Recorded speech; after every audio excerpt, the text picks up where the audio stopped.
सपना अब तक हुआ नहीं पूरा है, हुआ नहीं पूरा है। दिल का अरमान पूरा होगा अब जरूर हो, जाएंगे शहर में हम तो गाँव से अपने दूर हो जाएंगे सेट फिर हम अपने घर वालों को भी मैसेज कर देंगे। हाँ मैसेज कर देंगे, अगर जो मान नहीं घर वाले लव मैरिज कर लेंगे। भाग के जाएंगे दोनों संग कोर्ट मैरिज कर लेंगे।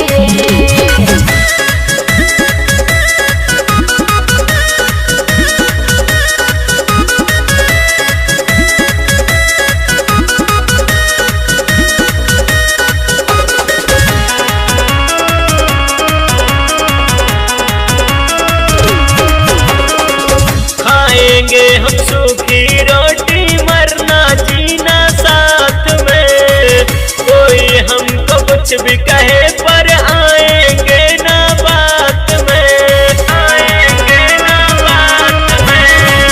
स्वर्ग से सुंदर अपना घर हम अब बसाएंगे, रहेंगे खुशी से दोनों जिंदगी बिताएंगे। करेंगे कोई अपना बिजनेस दोनों मिलके आगे, उसको सक्सेस कर लेंगे। हाँ हाँ सक्सेस कर लेंगे। अगर जो माने नहीं घर वाले लव मैरिज कर लेंगे। भाग के जाएंगे दोनों संग कोर्ट मैरिज कर लेंगे।